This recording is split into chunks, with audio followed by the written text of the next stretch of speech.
Msikilizaji, hii ni sehemu ya 6 ya simulizi yetu inaitwa Sehemu za Siri, iliyoandikwa na mtunzi Edgar Mbogo. Sehemu iliyopita, kama utakuwa unakumbuka vizuri, pale ambapo tulikuwa tumeishia, ilikuwa ni pale ambapo wakati Jessica akiwa amepanga kusafiri na Elisha kuelekea Dar es Salaam kwa ajili ya matibabu ya macho. Elisha yeye alikuwa ameuchora kwenye karatasi ule mchoro uliopo mgongoni kwa Jessica kisirisiri mara baada ya kuanza kutilia mashaka. Lakini pia kumbuka, Jason Senso pamoja na mke wake Fausta Kapongo walikuwa wameshaanza kumfuatilia Jessica kila hatua ambayo alikuwa anapiga. Na sasa wakina Jessica wakiwa matembezini huko mjini, Elisha aligundua kwamba kuna mtu alikuwa anawafuatilia nyuma. Kilichoendelea ni kunacho hapa katika sehemu ya 6 siku ya leo. Mimi naitwa Felix Mwenda kutokea hapa Simulizi Mixi.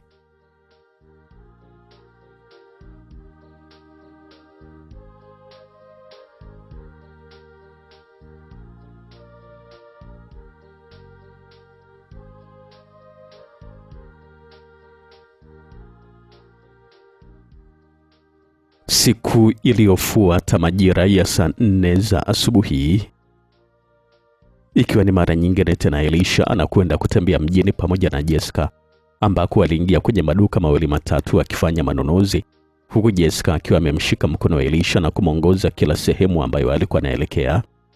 Baada ya kutembea sana, Elisha anagundua kwamba kuna mtu alikuwa anawafuatilia. Kila sehemu ambayo alikuwa anakwenda alikuwa anawafuatilia. Alianza kumwona mtu huyo mara tu baada ya kuingia barabara kuu, akaanza kuwafuata kwa pikipiki kubwa, na walipofika mjini na kuanza kuzunguka kwa miguu, naye akaanza pikipiki na kuwafuata kwa miguu vile vile. Elisha alikuwa anashindwa kumweleza Jessica anawaza namna ya kumalizana na hili jambo. Wanaendelea tu kutembea mtaa kwa mtaa, duka kwa duka. Wakati mwingine walikuwa wanatembea kwa miguu na wakati mwingine walikuwa wanatumia gari, lakini yule jamaa alikuwa anaendelea kuwafuatilia tu. Na kuna wakati wakiwa katika eneo la soko kuu wanakatiza stendi ya bajaji, mfuatiliaji alikuwa karibu yao kabisa. Elisha akamnong'oneza kitu Jessica. "Nilikuwa nahitaji kukojoa, naomba nielekeze choo kilipo." Alikuwa anazungumza vile Elisha. "Opa, wale jamani mpenzi." Alikuwa anazungumza vile Jessica, na huku alikuwa anatazama upande wa kushoto wa stendi ya bajaji ambako kuna mabanda kadhaa ya vyoo vya kulipia. "Twende basi upande wa kule." Alikuwa anazungumza vile Jessica, na kisha alianza kutembea kuelekea upande huo. Jamaa naye akaanza kuwafuata. Wakati Jessica pamoja na Elisha wanakatiza kwenye eneo ambalo kulikuwa na bajaji, kila mtu akiwaona kwa kuwashangaa, wengine wakijaribu kuwakaribisha kwenye usafiri. Wakati huo Bwana Cobra ambaye naye alikuwa kwenye bajaji yake akawaona pia. "Mbona kama ni yeye?" alikuwa anajiuliza vile swali Jacob, na huku alikuwa anatoka kwenye bajaji yake na kuanza kuwafuata kwa tahadhari na umakini mkubwa. Elisha pamoja na Jessica wanatembea taratibu, na huku jamaa alikuwa mita chache kabisa kuwafuatilia. "Na kabla hatujaondoka kesho kutwa kuelekea Dar es Salaam, inabidi tukachukue kwanza mizigo kule Luhila, kwa sababu hatuwezi kuiacha kule." Alikuwa anazungumza vile Elisha, na hapo Jessica aligeuka kumtazama kama hakujua alikuwa anazungumza kitu gani, lakini kabla hajauliza tayari Elisha akazungumza tena. "Sijui kama nitapona kweli." Alikuwa anazungumza vile Elisha kwa sauti ambayo ilikuwa na unyonge mkubwa. Wakati huo tayari walikuwa wameshafika kwenye banda la choo. Yule jamaa anapitiliza. Jessica pamoja na Elisha wanasimama karibu na mlango wa choo. Jessica anamtazama kijana ambaye alikuwa anaelekea chooni. "Samahani kaka, nilikuwa naomba umsaidie mume wangu kuingia ndani ya choo." Alikuwa anazungumza vile Jessica kumwelekezea kijana huyo ambaye ni Jacob ama Cobra. Elisha alimtambua mara moja. "Sawa, hakuna shida kabisa sister." Alikuwa anazungumza vile Jacob ambaye alimshika mkono wa Elisha na kuingia naye chooni. Huko Jacob alikuwa anamtazama Elisha kwa uchunguzi, kitu ambacho Elisha alikuwa anakiona moja kwa moja. Wanapoingia ndani ya choo, Elisha anaanza kukojoa. Jacob alikuwa amesimama anamtazama bado mpaka Elisha anapomaliza kukojoa. Jacobo anajiuliza maswali kama kweli huyu kijana aliyekuwa naye ndio yule ambaye alifyeka shingo za wenzake miezi michache iliyopita. Wakati Jacobo anajiuliza swali hilo, anamwona huyu jamaa alikuwa anamaliza kukojoa na kisha anamgeukia kama vile mtu ambaye alikuwa anaona. Na hiyo inamshtua sana Jacobo ambaye anatamani hata kukimbia, lakini miguu yake inakosa kabisa nguvu pale pale.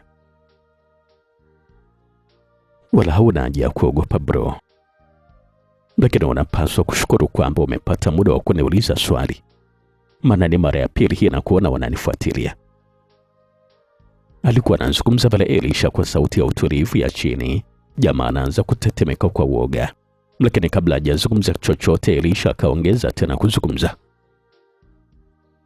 Achana kwanza na maswali, sina muda wa kupoteza hapa. Cha msingi ni kwamba unapaswa kukaa mbali kabisa na mimi. Alikuwa anazungumza pale Elisha kabla hajampatia mkono Jacobo ili kusudi amwongoze kutoka chooni. Jacobo anaitikia kwa kichwa, na huku alikuwa anashika mkono wa Elisha na kumwongoza kuelekea nje, na huku alikuwa anatetemeka kweli kweli. Jikaze mwanaume, unataka mpaka watu wajue?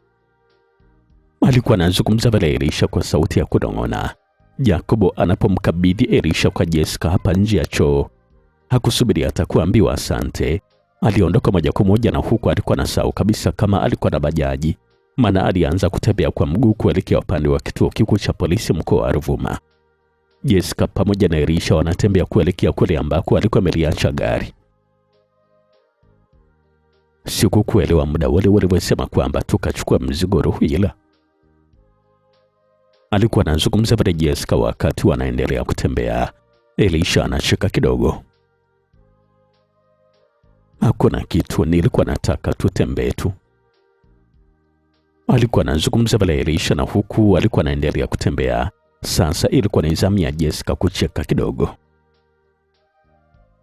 Kusema kweli kabisa unanifurahisha sana Elisha. Unajua muda wale wakati unazungumza hilo jambo sikuwa nimekuelewa kabisa yani. Na kumbe unataka tutembee tu. Alikuwa anazungumza pale Jessica.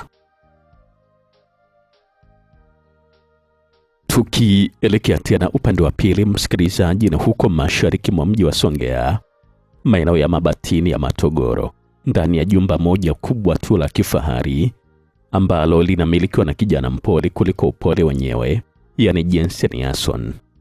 Hapa tunamuona bidada Christina Benson alikuwa amevalia suruali ya kumwaga mfano wa tracksuit na t-shirt nyepesi ambayo ilikuwa na ruhusu matiti yake kuonekana vile ambavyo yametuna vizuri kabisa kifuani.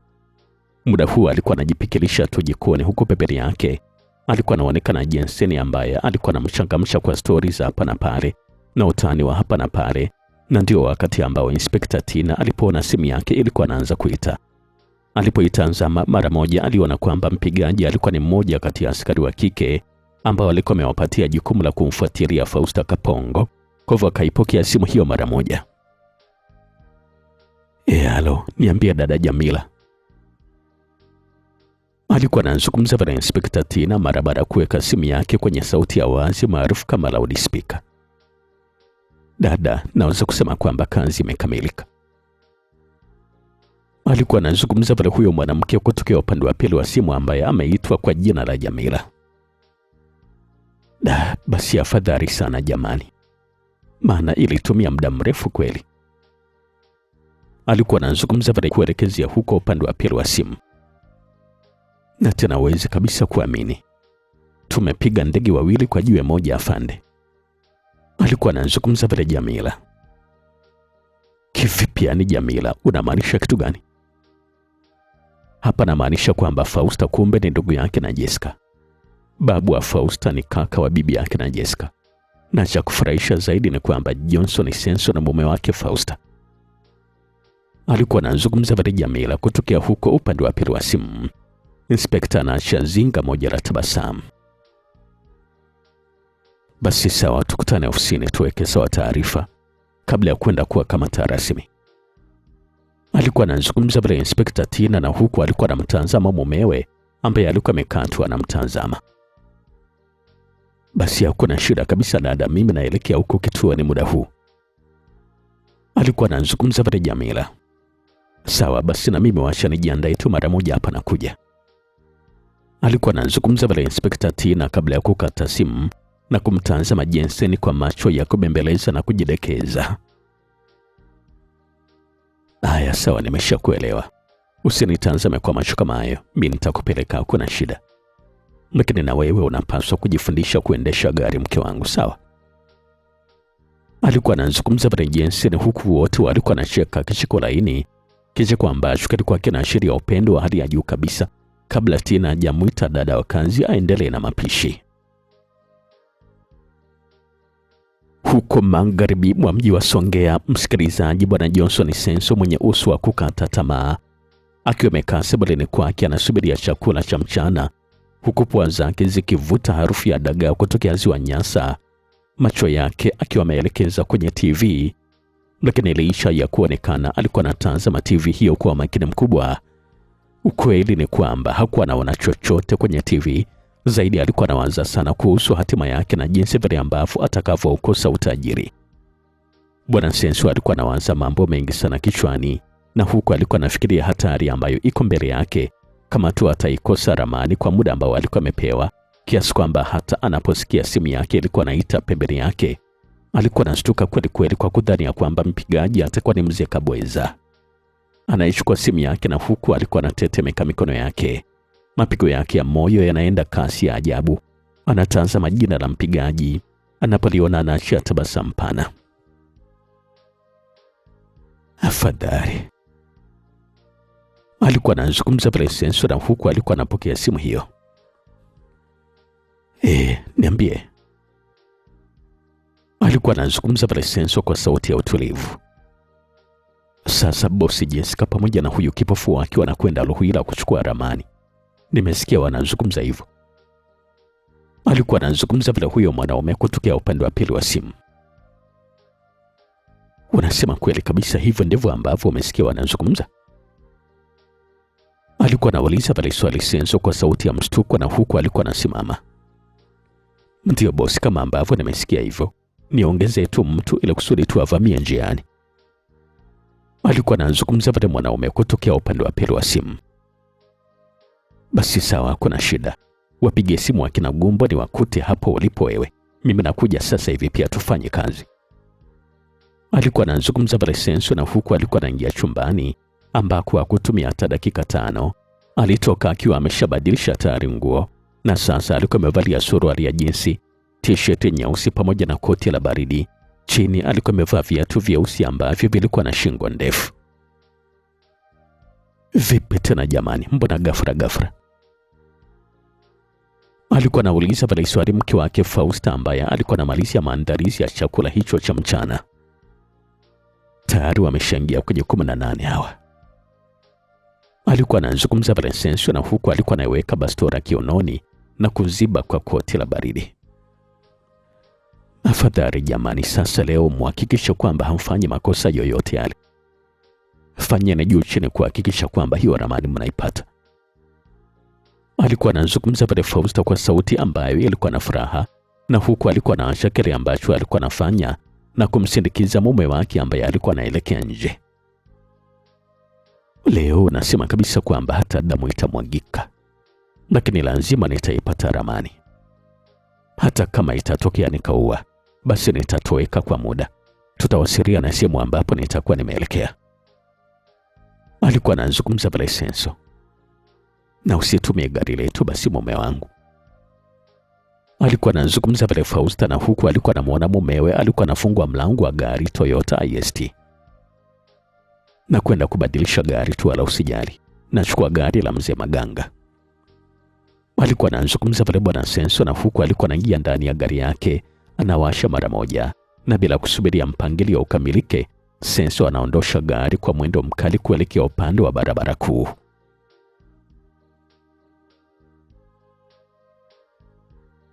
Majira ya saa 7 kasoro, msikilizaji, maeneo ya kituo kikuu cha polisi, watu walikuwa ni wachache sana, tofauti na siku za kazi.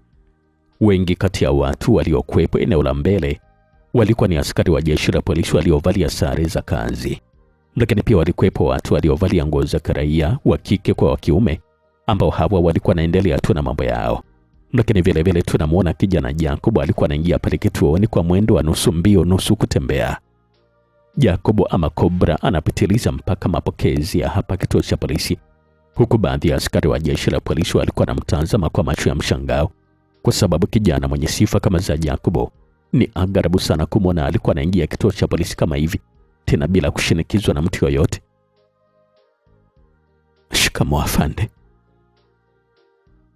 Alikuwa anasalimia vile Jacob bila kujali umri ama hata mwonekano wa askari wawili waliokuwepo pale mapokezi, kwa sababu ukilinganisha umri wa askari wale ungesema kwamba wao ndio wangetakiwa kutoa salamu ya heshima kwa kaka yao huyu, hata kama sio ya shikamoo.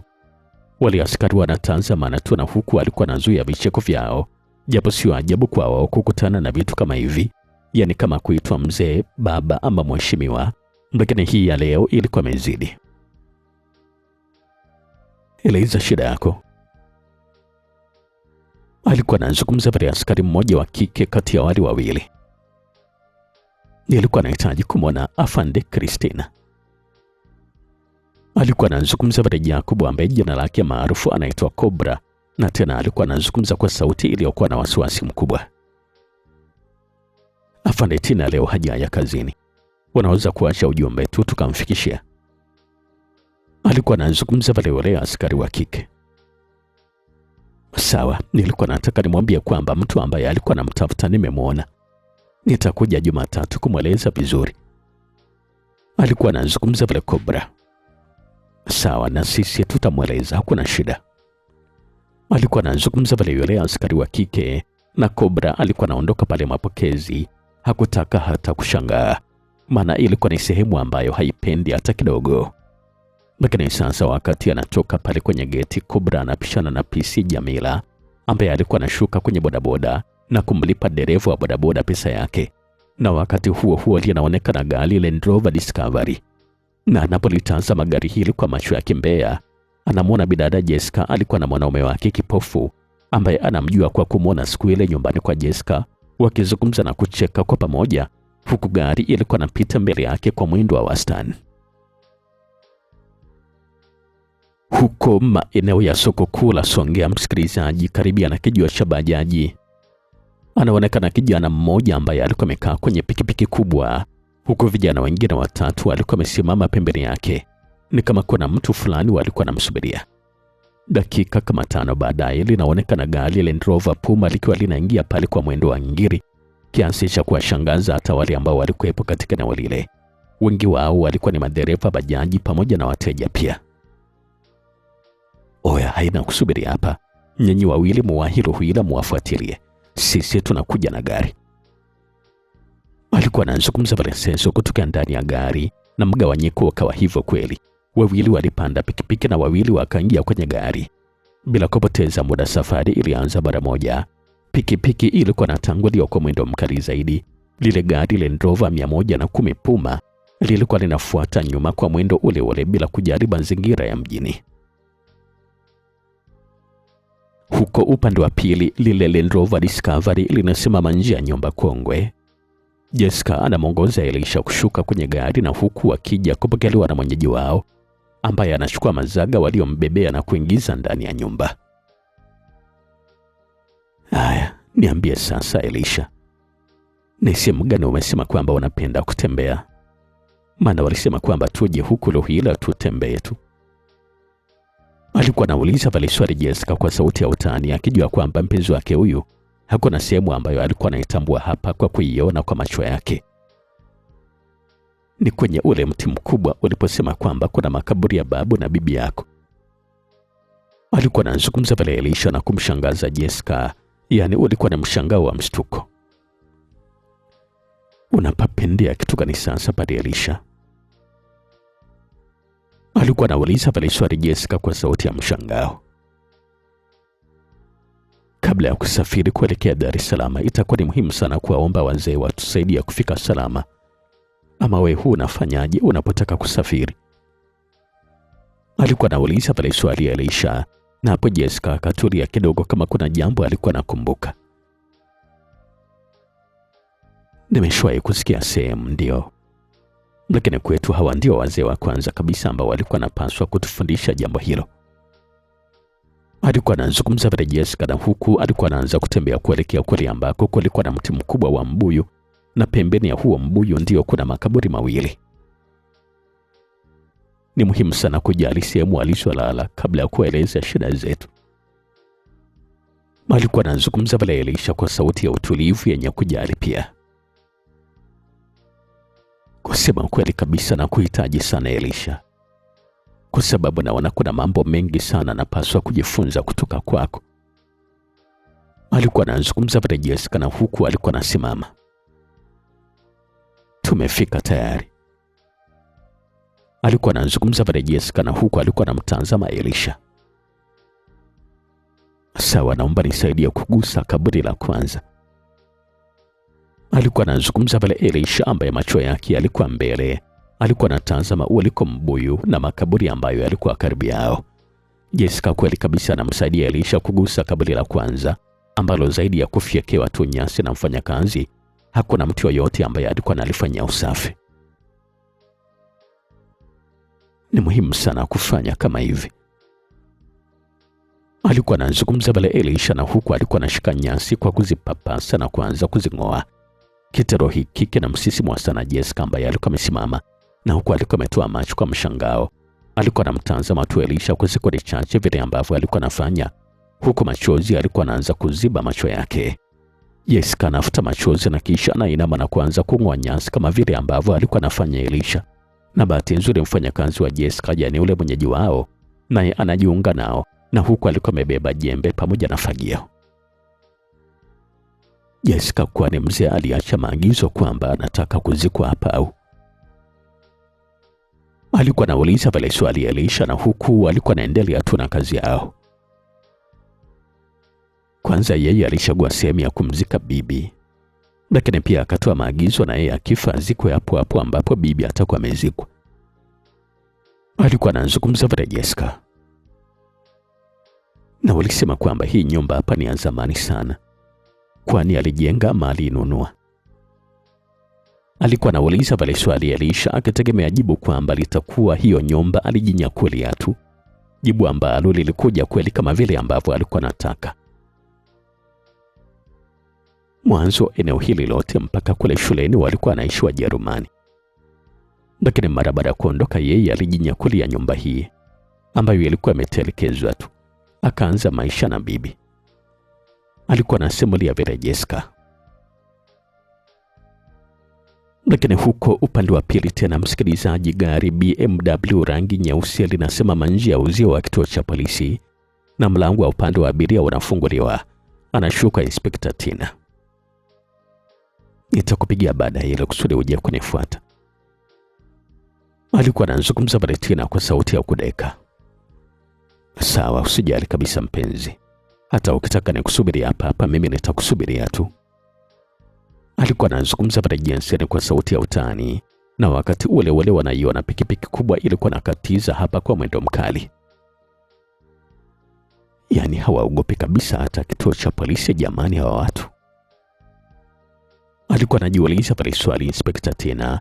Wakati huo hili gari BMW jeusi la Jensen linaingia barabarani na kuelekea upande wa mjini, na linapotokomea tu Inspekta Tina, ambaye alikuwa anageuka kuelekea getini, anasikia mungurumo wa gari ambalo linaashiria kwamba lilikuwa katika mwendo mkali, naye anageuka na kulitazama gari hilo. Kwa macho yake analiona Land Rover 110 mchepuo wa Puma likiwa linatembea kwa mwendo mkali kuelekea mashariki ambako ilikuwa imeelekea ile pikipiki. Na wakati gari hilo linakatiza mbele yake, Tina anaiona sura kama ya Bwana Johnson Senso, lakini anapuuza tu. Yeye anachojali ni ule mwendo mkali wa gari pamoja na pikipiki. Na wakifa hapo anaanza kutoa lawama kwa polisi. Alikuwa anazungumza pale Tina, ambaye alikuwa amesahau kabisa mwendo wa gari ambao huwa anautembeza mumewe. Tina anaingia ndani ya jengo la kituo cha polisi ambako ndiko makao makuu ya polisi mkoa, na anapofika mapokezi anadakwa juu na askari wa kike wa pale mapokezi. Afande, kumbe ulikuwa nakuja kazini pia leo? Alikuwa anauliza pale swali wale askari kwa sauti ya mshangao. Ndiyo, nilikuwa nakuja. Vipi, kuna tatizo ama? Alikuwa anauliza pale swali Inspekta Tina, ambaye ni kama alikuwa na haraka ya kuwahi ofisini. Yule kijana mkabaji yule alikuja hapa, anaitwa Cobra. Alikuwa anakuulizia. Alikuwa anazungumza pale huyo askari wa kike. Inspekta Tina kama alikuwa anashtuka kidogo na kuweka umakini. Alikuwa anasemaje? Alisema kwamba amemwona yule mtu ambaye wanamtafuta wewe. Alikuwa anazungumza pale huyo askari wa kike, na hapo Inspekta Tina anaachama mdomo kwa mshangao. Ni kwa nini sasa msingenipigia simu jamani? Kwa sababu ni muhimu sana huyo mtu akamatwe, maana ni muuaji. Alikuwa anazungumza pale Inspekta Tina kwa sauti ambayo ilikuwa na chembe za lawama. Lakini amesema kwamba atakuja kukueleza we mwenyewe vizuri siku ya Jumatatu. Sawa, tunapajua wapi anaishi, kwa hivyo tunamfuata. Wacha kwanza tumalizane na hili jambo lingine. Alikuwa anazungumza pale Inspekta Tina, na huku alikuwa anaanza kutembea kuelekea kwenye ngazi za kuelekea juu. Inspekta Tina anamaliza kupanda ngazi na anatembea moja kwa moja mpaka kwenye ofisi ya CID, ambako anamwona PC Jamila alikuwa amekaa kwenye dawati lake na alikuwa na peruzi simu yake. Jambo afande. Anasalimia vile PC Jamila pamoja na askari wengine ambao walikuwepo mle ndani. Habari za kazi jamani.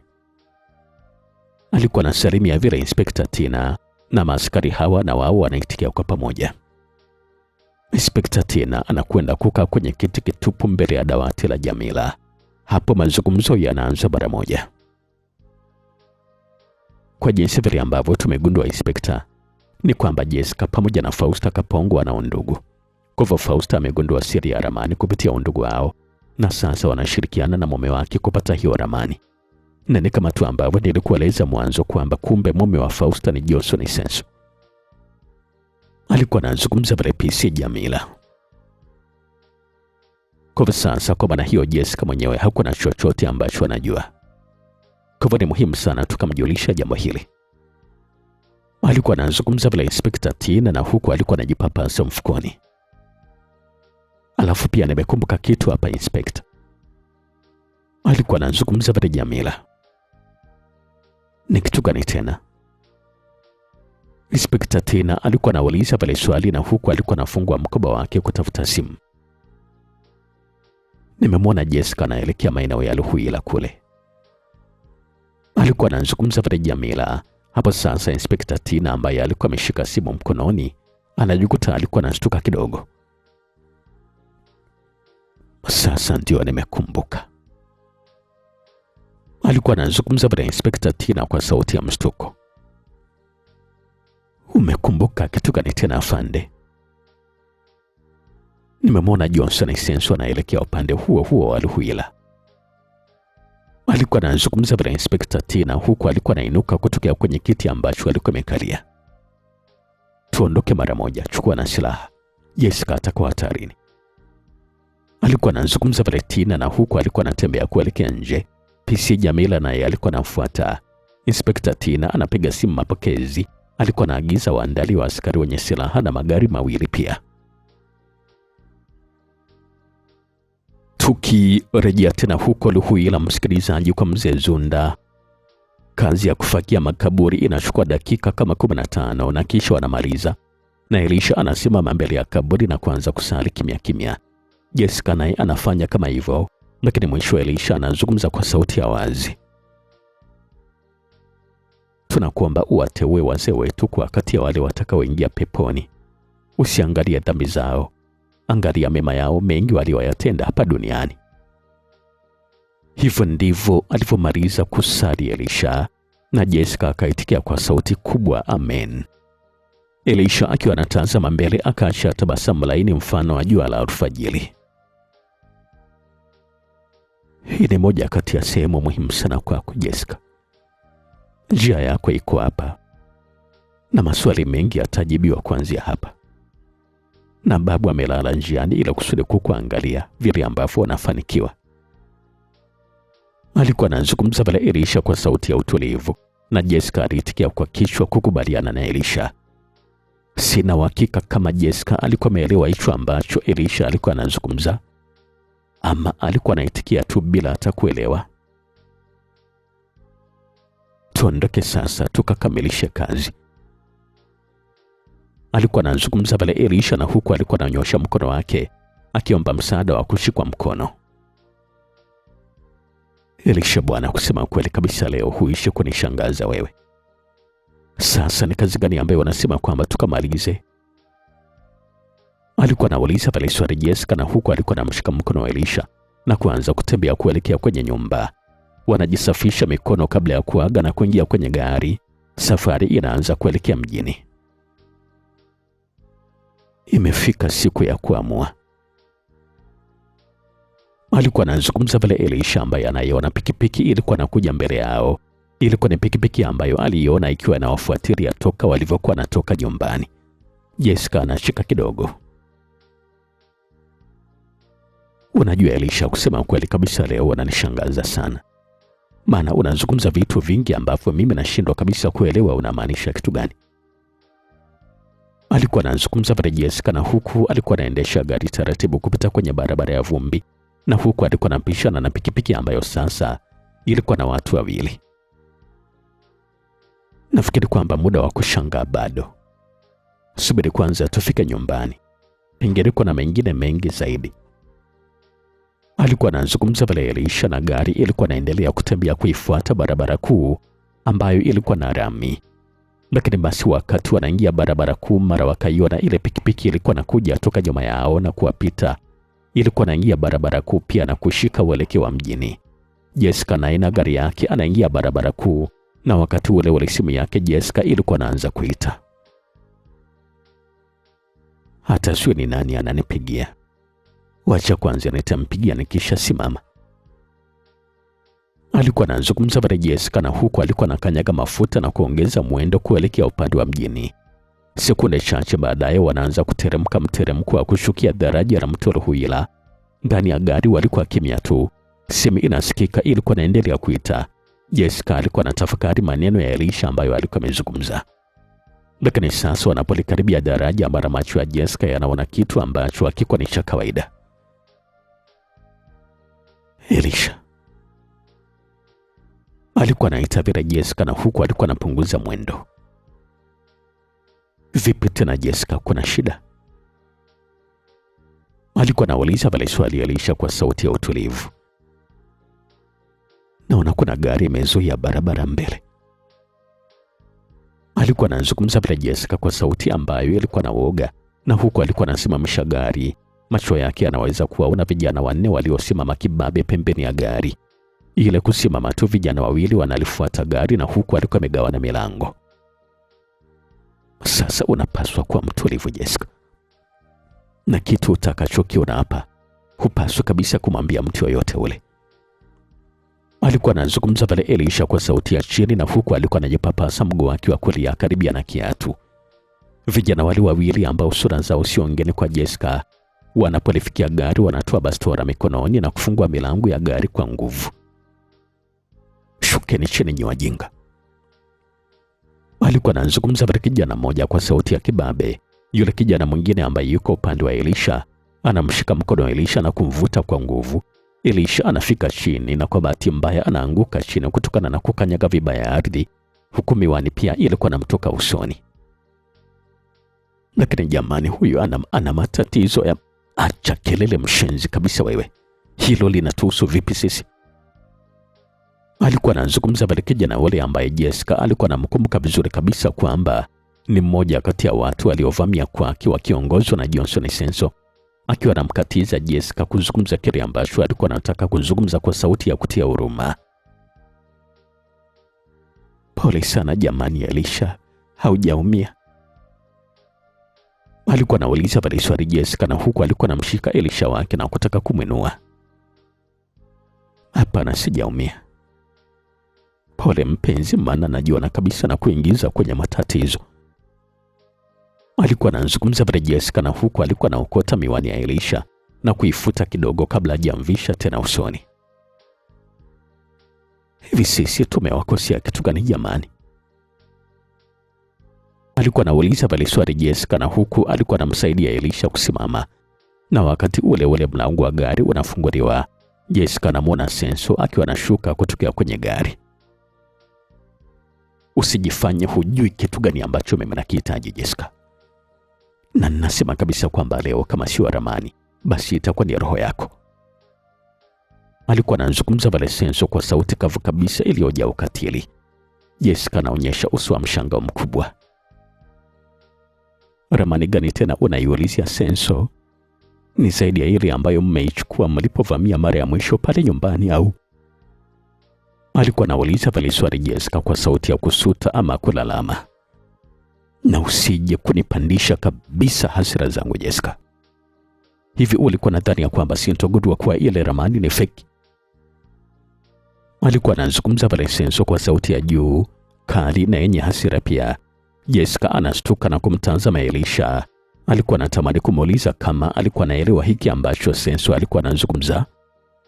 Lakini kabla Jessica hajazungumza lolote, Senso anatoa maagizo. Kagueni gari kila kona. Hakikisheni mnaipata ramani.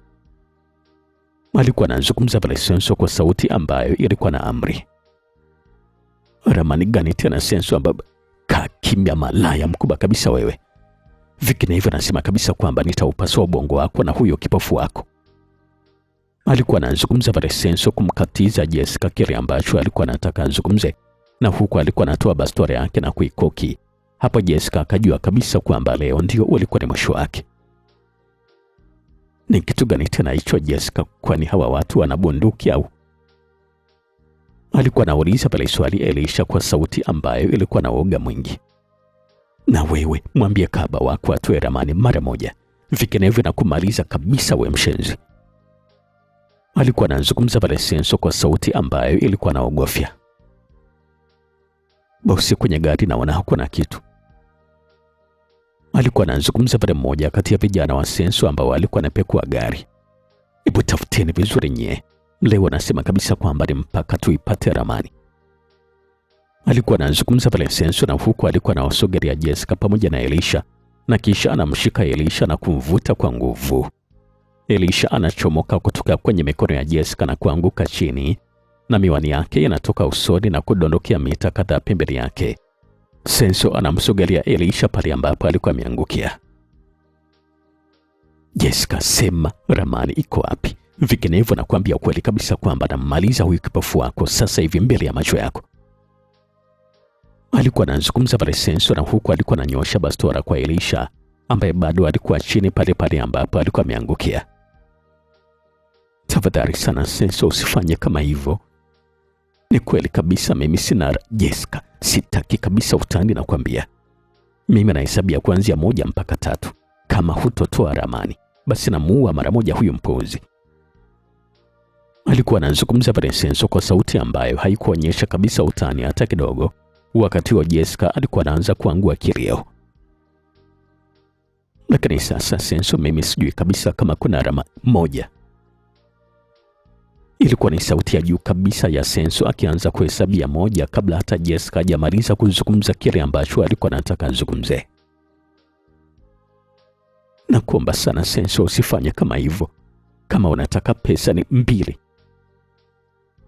Ilikuwa nasikika tena sauti ya Senso akiwa anazungumza bila kumkatiza Jessica kile ambacho alikuwa anazungumza kwa sauti ya kuomboleza sambamba na kilio. Lakini sasa hakuna chochote ambacho ilisaidia. Hapo sasa Jessica anashindwa kabisa kuzungumza na kubaki alikuwa analia kwa sauti ya juu. Lakini sasa kabla Senso hajatamka 3, Jessica akamsikia Elisha alikuwa anazungumza kwa sauti ya juu. Nitakupatia ramani. Nitakupatia ramani. Mimi ninayo. Alikuwa anazungumza pale Elisha.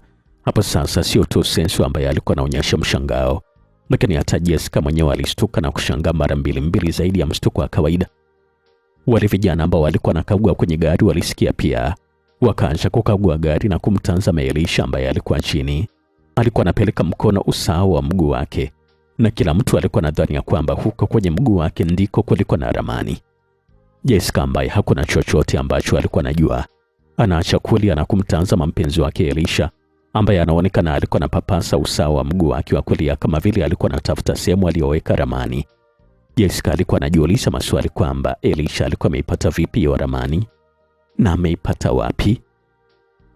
Wakina Senso ni kama vile waliona Elisha alikuwa anachelewa kutoa hiyo ramani. Kwa hivyo vijana wawili pale pale wakamsogelea kwa haraka, huko Senso alikuwa anaweka bastora sehemu yake ya maficho, yani kiunoni kwenye mkanda. Sasa mambo si ndio hayo? Ni kwa nini mnapenda usumbufu tu sasa? Alikuwa anauliza pale swali Senso, na huku alikuwa anaachia tabasamu pana usoni mwake, huku vijana wawili walikuwa wanamfikia Elisha pale ambapo alikuwa chini. Mmoja alikuwa anaweka bastora kiunoni na kisha anainama na kupeleka mkono usawa wa mguu wa Elisha. Lakini sasa, msikilizaji, hakuwa na mtu aliyeamini kile ambacho alikuwa anakiona. Sio tu Senso pamoja na vijana wake watatu ambao walikuwepo katika eneo lile. Senso alikuwa amesimama na mtazama kijana wake pale ambapo alikuwepo Elisha. Mwingine aliyesimama pembeni yake na Elisha, ama yule mwingine ambaye alikuwa anatoka upande wa pili wa gari na kuja upande ambapo alikuwepo akina Senso, ambao walikuwa wanategemea kuwa na mwenzao anachukua ramani kwa huyo kipofu. Lakini pia hata Jessica mwenyewe hakutegemea kabisa kile ambacho alikuwa anakiona kwa macho yake. Maana wote kwa pamoja, kwa macho yao mawili, walimwona kijana kipofu alikuwa anaokota kisu kutokea kwenye usawa wa mguu wake wa kulia na alikipeleka kwa haraka shingoni kwa yule jamaa ambaye alikuwa ameinama kuchukua ramani. Wakati wanahisi kwamba jambo limeishia hapo, huku yule kijana aliyesimama karibu na wakina Elisha na koki bastora yake anastuka kuona tayari kijana kipofu alikuwa ameusukuma mwili wa yule aliyemkata koo kuja upande wake. Ni kama alistuka na kujikuta alikuwa anamdaka mwenzi aliyekatwa, ambapo hilo lilikuwa ni kosa kubwa sana ambalo alikuwa amefanya. Maana tayari kisu kilikuwa hewani kwenda kwa huyu mwingine ambaye alikuwa anatokea upande wa pili wa gari, ambaye na yeye alikuwa anapita karibu kabisa na Jessica, na huku alikuwa na koki bastora yake. Jessica alikiona kisu kilikuwa kinakuja kwa kasi ya ajabu na kwenda kuisha kwenye shingo ya yule jamaa. Damu nyingi zilikuwa zinaruka na kumfikia Jessica, ambaye bado alikuwa amesimama ametoa macho kama sanamu. Kitu ambacho bwana Johnson Senso hakuwa ametegemea, msikilizaji, walikuwa ni wepesi na kasi ambayo Elisha alikuwa nayo, ambayo kusema kweli kabisa mpaka sasa hapakuwa na siri ya kwamba kijana huyu sio kipofu tena kama ambavyo alikuwa anaonekana mwanzo, japo macho yake alikuwa anaonekana ya kahawia, kumaanisha kwamba kweli alikuwa ni kipofu. Hapo sasa, wakati Senso anapata wazo la kuchoma bastora yake na huyu mwenzake anapata wazo la kumsukuma yule ambaye alikuwa amechinjwa shingo ili kusudi wote wamshambulie Elisha, tayari alikuwa ameshamfikia na kumchapa ngumi nzito ya uso. Kabla wengi la ngumi halijamtoka kisawasawa, akasikia milipuko miwili ya risasi kutokea pembeni yake, na ile kutamaki anamwona Senso alikuwa anakwenda chini, huku eneo la tumbo lilikuwa linavuja damu pamoja na goti la mguu wake wa kushoto. Ile ageuke ili kusudi akabiliana na Elisha ambaye alikuwa pembeni yake, alikuwa ameshachelewa tayari, kwa sababu mtoto wa bastora yake mwenyewe ulikuwa na mtazama sentimita chache kutokea pale ambapo alikuwepo. Alikuwa anatamani kufanya hata mapatano ama kuomba msamaha, lakini Jessica pamoja na Senso walipata kujionea damu nyingi zilikuwa zinaruka kutokea kichwani kwa jamaa yule, na nyingine pia zilikuwa zinamrukia Elisha kuanzia usoni mpaka kifuani, ikifuatiwa na mlipuko wa risasi. Elisha anaelekeza bastora kwa Johnson Senso ambaye yuko chini anajitahidi kujiinua ili kusudi achukue bastora yake kujitetea. Basi sawa Jessica. Sawa, nimekubali, mwambie sasa mlizi wako nimekubali kushindwa. Alikuwa anazungumza pale Senso kwa sauti ambayo ilikuwa na maumivu makali, lakini Jessica hamsikilizi hata kidogo. Anamtazama kijana Elisha ambaye anatembea kuelekea kwa Johnson Senso. Kwa sasa inamaanisha kwamba kumbe sio kipofu. Swali hilo alikuwa anajiuliza bidada Jessica, na huku alikuwa anamtazama kijana huyu kipofu ambaye sasa macho yake yalikuwa wazi na yanaonekana kwamba yalikuwa ya kahawia. Jessica anamtazama Elisha ambaye kusema kweli kabisa hakuamini kwamba kila kitu ambacho alikuwa anafanya ama ambacho alikuwa anafanya, kumbe Elisha alikuwa anaona kila kitu, na kila kitu ambacho alikuwa anazungumza akiwa anamaanisha. Tafadhali sana kijana, naomba usiniue tafadhali. Alikuwa anazungumza pale Senso kwa sauti ya kuomboleza, lakini Elisha azungumze kitu, anamsogelea karibu na kupiga risasi mbili kwenye bega la kulia la Senso na goti la kulia. Senso anapiga kelele za maumivu. Jessica anashtuliwa na huo mlipuko wa risasi. Senso analala chini kabisa. Jessica, tafadhali sana, naomba tuzungumze. Hata mimi nilitumwa tu kufanya hivi ambavyo nafanya, tafadhali sana. Alikuwa anazungumza pale Senso kwa sauti ambayo ilikuwa na maumivu makali sana na ilikuwa na usikivu wa kuomboleza pia.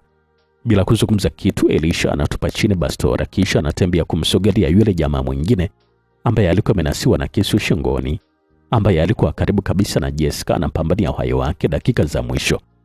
Jessica anamwona Elisha bila hata kupapasa. Alikuwa anashika kisu na kukivuta kwa nguvu kutokea kwenye shingo, na kisu kinachomoka kwa nguvu, na hiyo inasababisha damu zinaruka kwa nguvu zaidi ya mwanzo na kuishia kwake na Jessica pamoja na Elisha, kuanzia usoni, mikononi na hata kwenye nguo ambazo alikuwa amevaa pia. Jessica akiwa anamtazama Elisha kama mzimu aliyesimama na kisu chake ambacho kilikuwa kinavuja damu kama aliyetoka kuchinja ng'ombe. Anamtazama Elisha usoni. Anaona alikuwa na macho ya kahawia. Ni kitu gani tena hiki jamani? Na inamaanisha kwamba Elisha kumbe sio kipofu. Alikuwa na waza baada Jessica ambaye anajiuliza lengo la Elisha lilikuwa ni gani. Je, mara baada kuamaliza hawa watu atafanya kitu gani? Lakini sasa wakati anawaza hayo yote, kuna kitu ambacho alikumbuka pale pale. Tako la kicheche. Alikuwa anazungumza baada Jessica kwa sauti ya kunong'ona huku alikuwa anamtazama Elisha, na wakati huo alikuwa anaanza kuhisi mwili wake ulikuwa unaishiwa nguvu. Mwili unashindwa kabisa kubeba uzito wa kichwa chake. Anayumba kama antena, macho yanapoteza mwanga taratibu. Jessica, unadhani kwamba umeshinda hii vita, si ndio? Wote wanastushwa na sauti ya kichovu iliyojaa maumivu ya Bwana Senso. Alikuwa anazungumza kwa shida na uoni hafifu. Jessica anatazama upande ambako sauti ilikuwa imetokea, yani kule ambako Johnson Senso alikuwepo.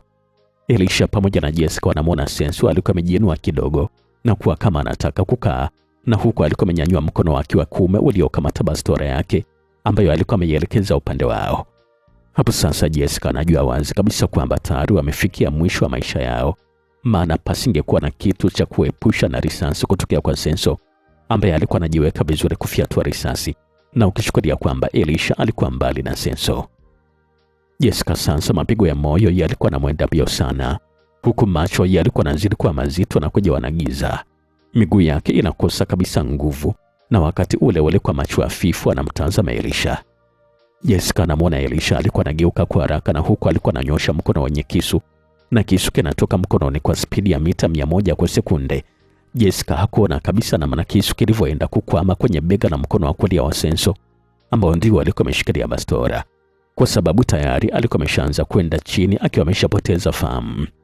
Elisha akamwahi na kisha kumdaka, na huko alikuwa amebakia kidogo kufika chini. Huko kinasikika kilio cha maumivu makali kutokea kwa Senso. Elisha anamtazama Jessica. Anakudua kwamba alikuwa amepoteza fahamu. Anamlaza chini na kisha kumfuata Senso. Dogo, sikiliza tafadhali sana. Naomba usiniue, tunaweza kushirikiana na tukawa matajiri wakubwa sana dogo. Alikuwa anazungumza pale Senso ambaye yuko katika maumivu makali sana. Kama mngekuwa mnataka hivyo basi msingejaribu kuniua.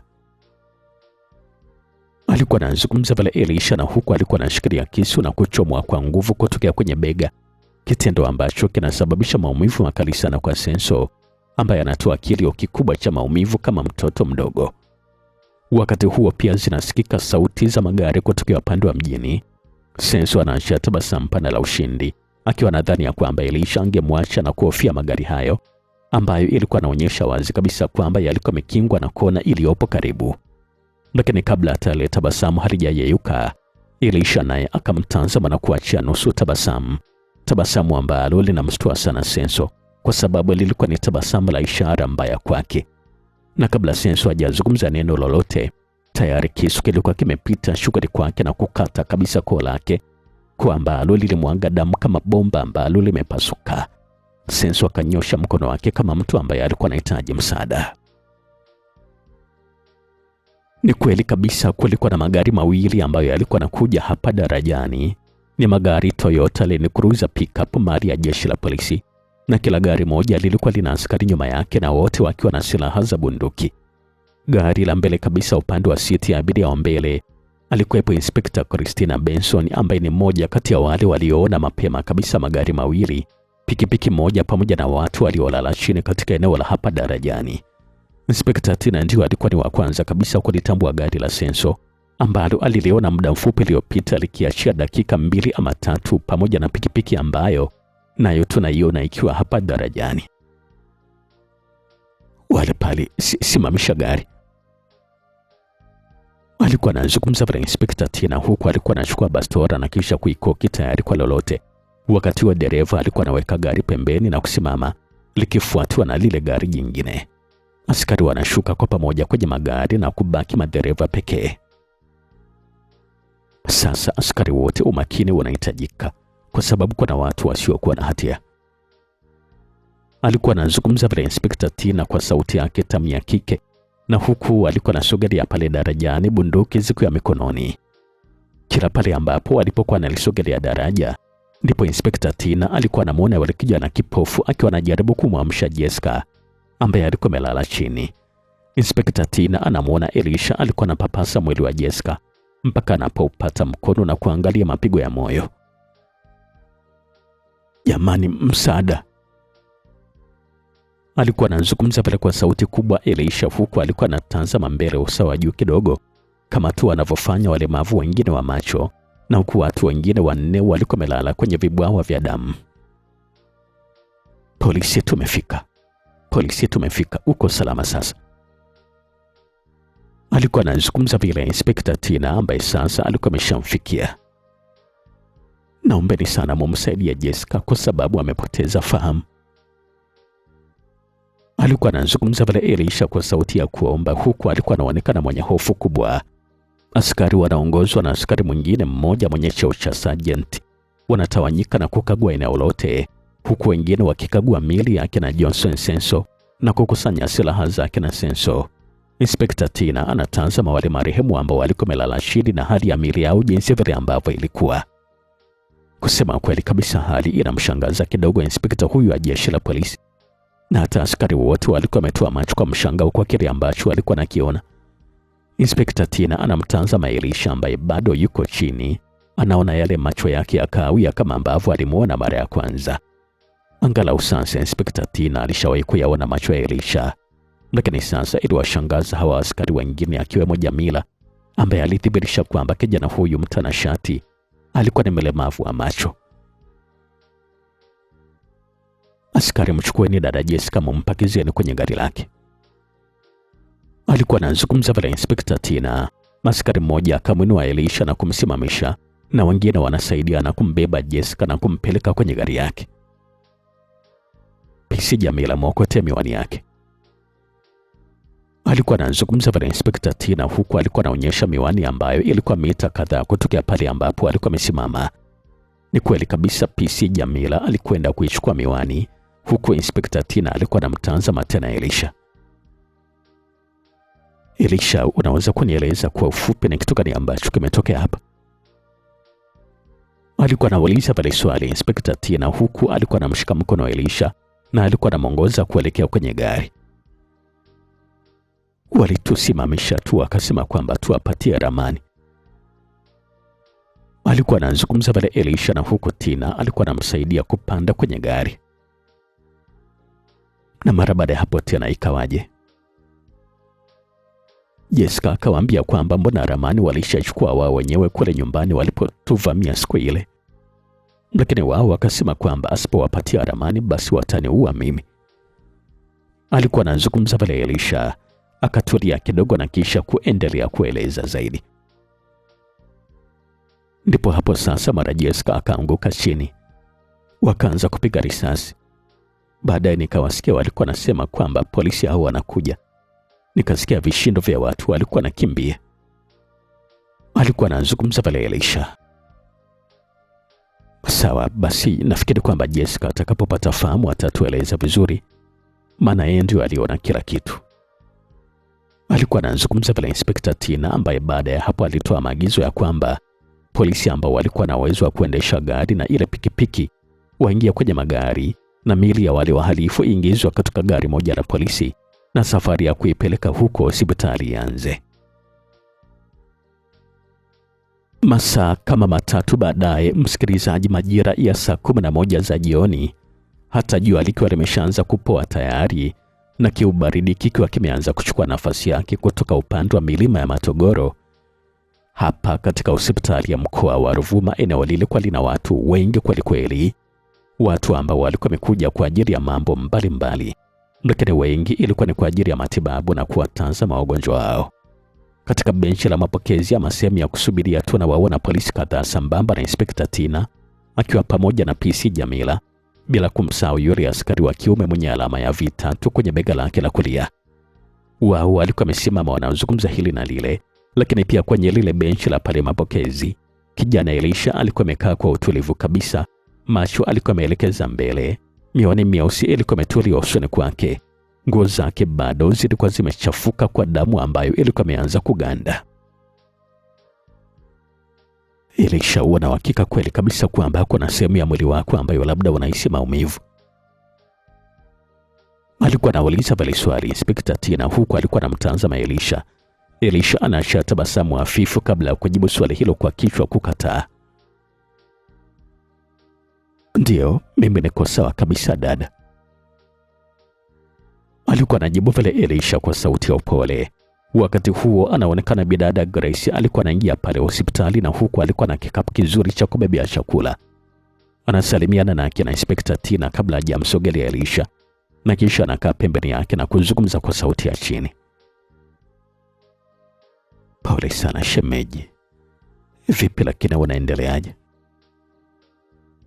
Alikuwa anazungumza vile Grace kwa sauti ya chini na upole kumwelekezea Elisha. Ni Grace au? Alikuwa anauliza vile swali ya Elisha, na huku alikuwa ananyosha mkono wake kumpapasa Grace pembeni yake. Ndio, ni mimi hapa Shem. Alikuwa anazungumza vile Grace, na huku alikuwa anamshika mkono wa Elisha. Jessica yuko ndani kwa sasa, sijajua kabisa anaendeleaje. Alikuwa anazungumza vile Elisha kwa sauti ambayo ilikuwa na unyonge kiasi fulani, ambaye bado alikuwa ameshikwa mkono na Grace. Basi usijali kabisa shemeji, naamini kabisa kwamba atakuwa sawa. Alikuwa anazungumza vile Grace, ambaye pia alikuwa anaonekana wazi kabisa kwamba alikuwa na simanzi kubwa. Sasa shemeji, mimi nimebeba chakula hapa, ungekula kwanza. Nafikiri kwamba hamkuwa mmekula kabisa mchana. Alikuwa anazungumza vile Grace, na huku alikuwa anatazama sehemu nzuri kwa ajili ya Elisha kwenda kula. Mimi nitakula tu baadaye nitakaporudi nyumbani. Alikuwa anazungumza vile Elisha kwa sauti ya utulivu. Hapo Inspekta Tina kuna kitu anakumbuka. Grace, umekuja na dereva? Alikuwa anauliza vile swali Inspekta Tina. Ndio afande, tumekuja na gari. Sawa basi, nafikiri kwamba mtaondoka na Elisha kuelekea nyumbani. Kama dada Jessica ataendelea kuwepo hapa hospitali zaidi. Alikuwa anazungumza vile Inspekta Tina, na Grace akaitikia sawa, na Inspekta Tina akamtazama yule sergeant. Hebu acha kwanza tukazungumza na daktari, kama bado sana tukapumzike, tuache walinzi wachache hapa. Alikuwa anazungumza vile Inspekta Tina. Wenzake wanaunga mkono na kuanza safari ya kuelekea kwenye jengo la kupumzisha wagonjwa. Basi nakuja kukuchukua Shem, kuja kwanza nikamwone dada mara moja kama atakuwa ameamka, ili kusudi ale chakula. Alikuwa anazungumza vile Grace, na huku alikuwa anainuka na kuwafuata wake na Inspekta Tina. Wa kwanza kabisa kuingia katika chumba ambacho alikuwa amelazwa Jessica alikuwa na Inspekta Tina pamoja na askari wake mwenye cheo cha sergeant, ambapo ile tu wanakaribia mlangoni wanasikia mazungumzo huko ndani. Na Elisha yuko wapi? Hiyo ilikuwa ni sauti ya Jessica ambaye alikuwa anauliza, lakini alikuwa anauliza kwa msisitizo. Ni nani huyo Elisha ambaye wanamuulizia? Alikuwa anauliza vile swali mwanamke mwingine ambaye alikuwepo mle ndani ya wodi kwa sauti ya mshangao. Inspekta Tina pamoja na wenzake wanagundua kwamba Jessica alikuwa ameshaamka tayari. Kwa hivyo wanafungua mlango na kuingia ndani. Wanamwona Jessica bado alikuwa kitandani anatazama mlangoni kuwatazama watu ambao walikuwa wanaingia. Na wakati ule ule Grace naye alikuwa anaingia ndani na kikapu cha kubebea chakula mkononi mwake. Pole sana dada Jessica. Nashangaa ni kwa nini hatukufikiria kabisa kama wataendelea kukusumbua. Alikuwa anazungumza pale Inspekta Tina.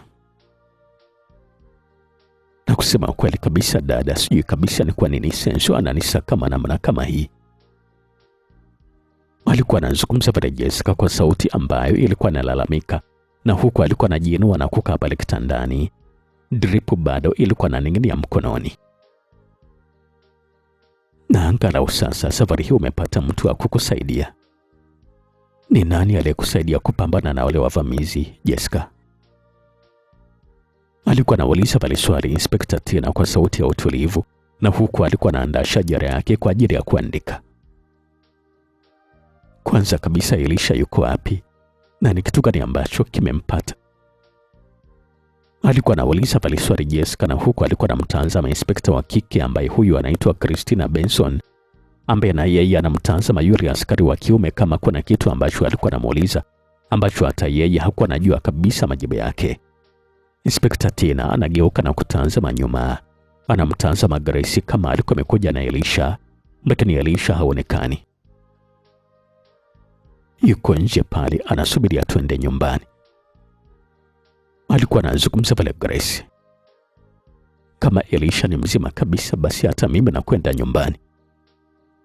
Alikuwa anazungumza pale Jessica, na huku alikuwa anasogeza mkono kwenye mrija wa drip na kutaka kuuchomoa, lakini Nesi anamwahi. Sawa dada, lakini subiri kwanza daktari aje kukutazama kabla ya kukuruhusu uende nyumbani. Alikuwa anazungumza pale Nesi, na huku alikuwa anamsaidia Jessica kuondoa mrija wa drip. Inspekta Tina anasubiria taratibu zote za kitabibu zikamilike. Wanachukua vipimo ambavyo vingine aliambiwa kwamba atatumiwa majibu kwa njia ya simu, na hiyo ni kutokana na uharaka ambao Jessica alikuwa nao. Na mwisho ruhusa ilitolewa. Malipo yanakamilishwa vizuri kabisa ya huduma zote ambazo Jessica alikuwa amepewa pale hospitali, na kisha wanatoka kwa pamoja kwenda nje ya kile chumba ambacho Jessica alikuwa amelazwa, ambaye alikuwa ameacha nambari yake ya simu pia. Wote wanaelekea katika upande wa mapokezi. Jessica anatembea taratibu. Kulia kwake alikuwepo Inspekta Tina, na kushoto alikuwepo Grace. Yule sergeant alikuwa nyuma. Jessica alikuwa anawaza mambo mengi sana ambayo alikuwa anamuumiza kichwani. Alikuwa anajiuliza maswali tu kwamba je, Elisha pia alikuwa ni mmoja kati ya wezi ambao alikuwa anatamani kuipata ramani?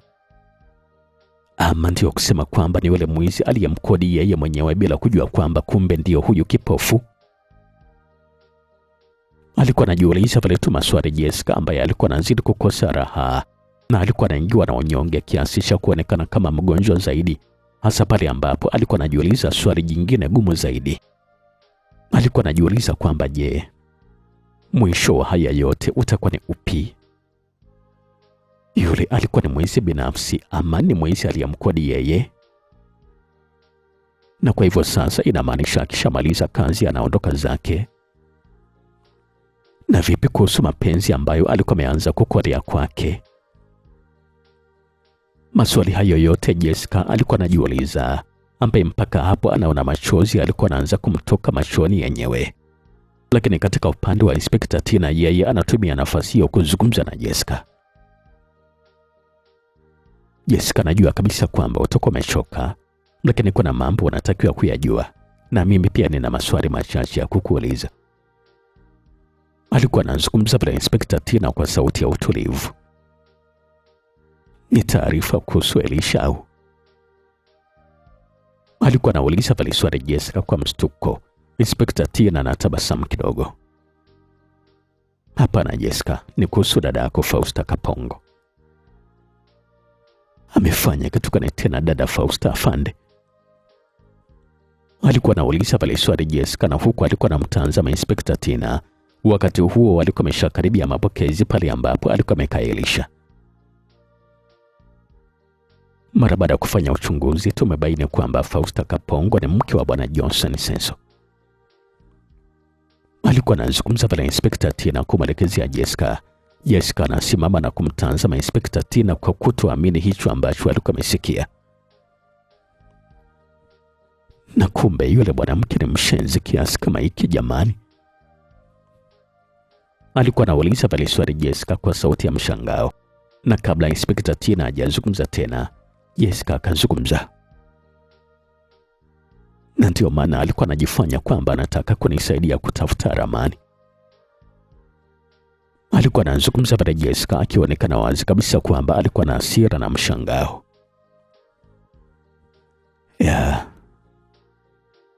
Nafikiri kwamba huo ulikuwa ni mpango wake pamoja na mumewe Senso. Alikuwa anazungumza pale Inspekta Tina. Lakini sasa wanatafuta kitu ambacho hata mimi sijawahi kabisa kukiona katika maisha yangu. Alikuwa anazungumza pale Jessica na huku walikuwa wanaendelea kutembea. Lakini sasa anasita mara anapomwona Elisha aliyekaa ameelekeza macho mbele kama kweli kabisa ni kipofu. Jessica, vipi umepona?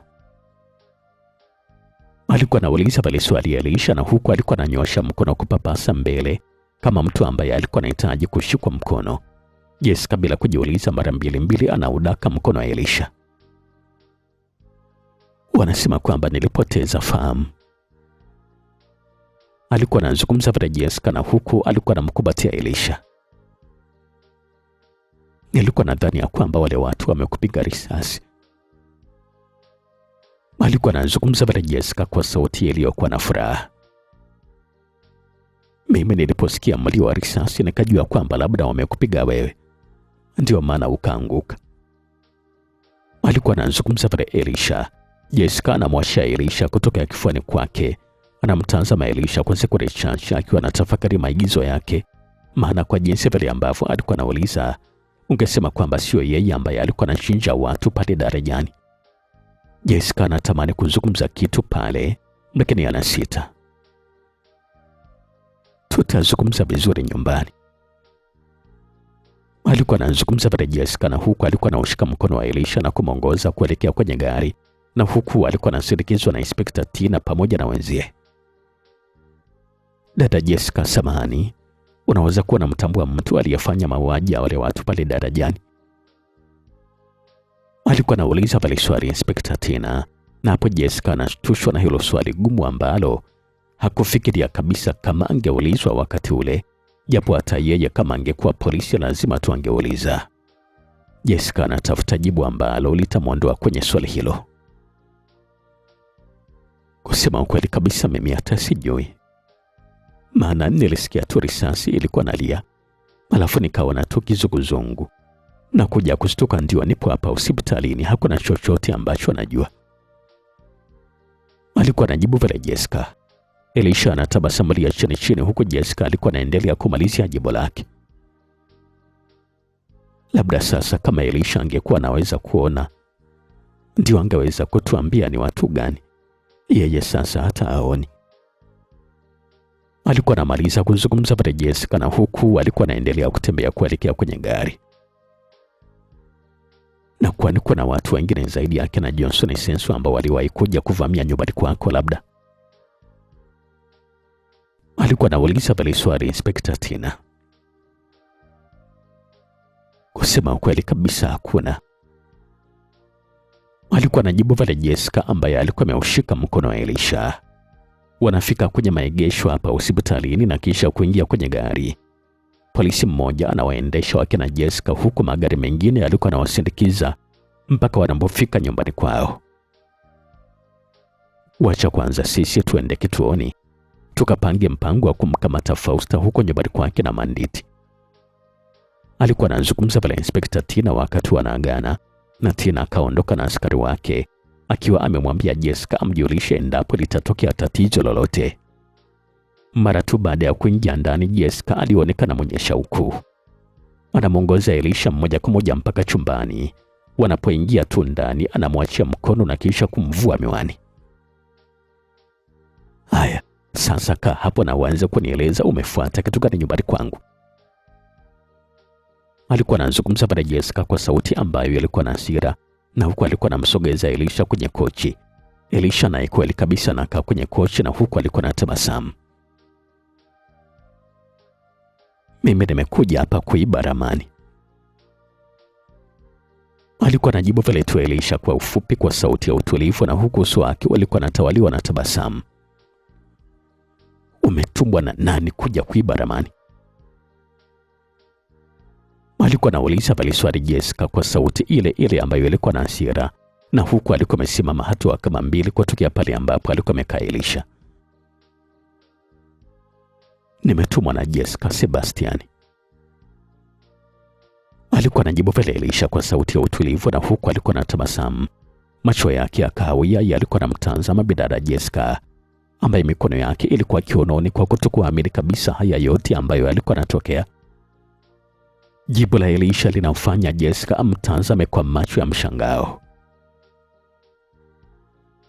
Na kumbe wewe ndio takwa la kicheche?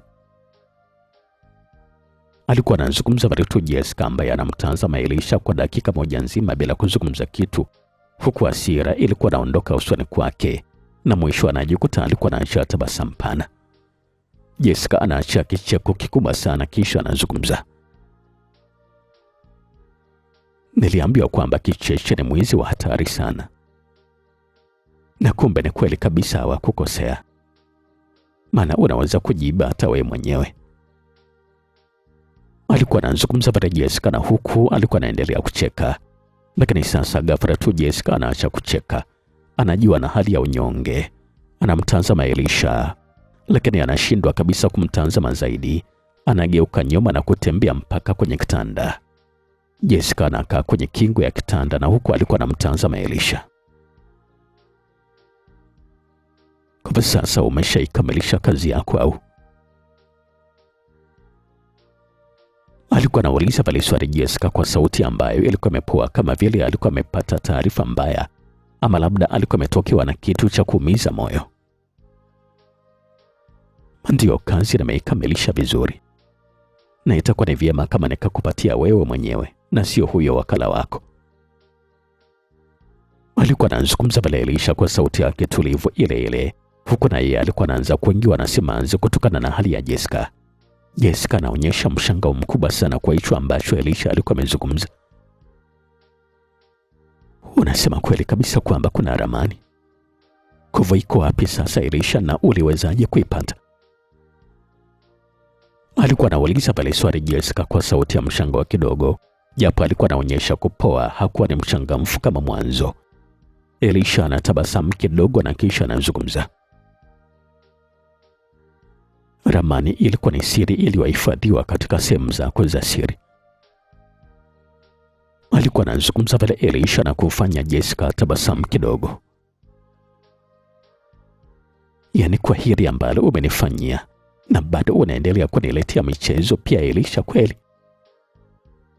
Alikuwa anauliza pale swali Jessica kwa sauti ambayo ilikuwa imepoa.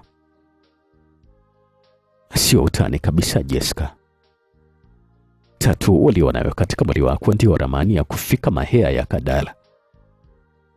Alikuwa anazungumza pale Elisha ambaye anainuka na kuelekea kwenye kabati. Anatoa kipande cha karatasi na kisha kumsogelea Jessica.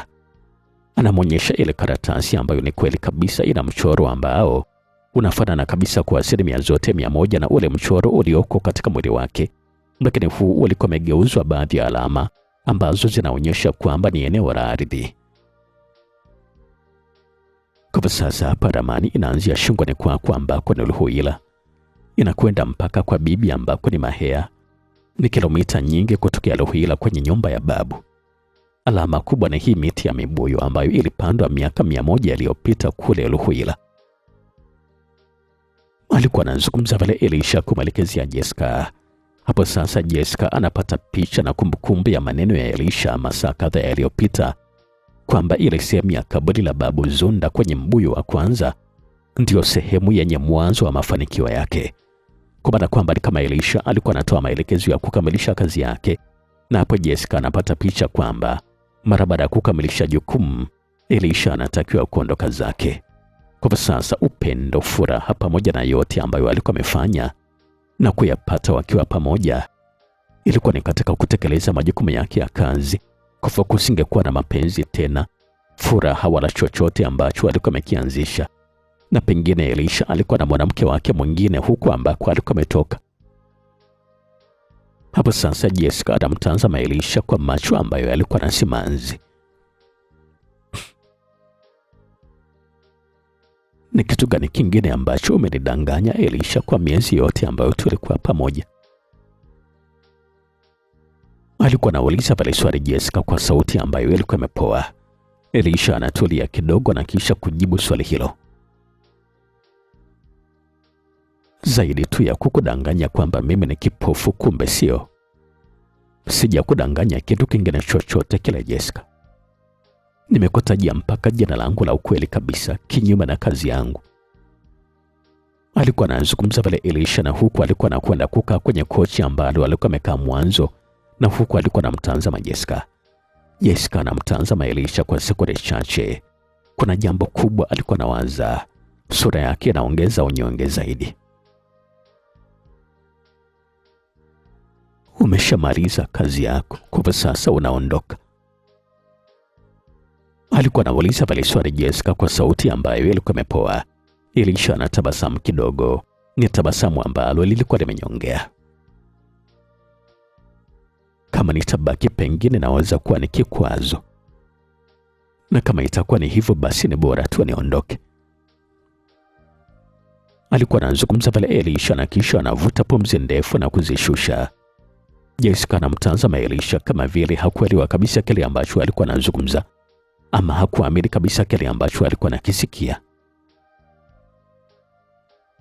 Lakini sasa nitakuwa na kufikiria sana kila hatua ambayo nitakuwa na kanyaga, maana nitaendelea kukupenda daima. Kumbukumbu nzuri juu yako ndizo ambazo zitabaki katika moyo wangu. Alikuwa anazungumza pale tena Elisha. Ni wazi kabisa kwamba safari hii Jessica aliamini kile ambacho alikuwa anasikia. Jessica anaacha tabasamu la kinyonge na kisha kumtazama Elisha. Hivyo najua kwamba tangu umefika hapa nyumbani umeniibia kitu gani na kitu gani?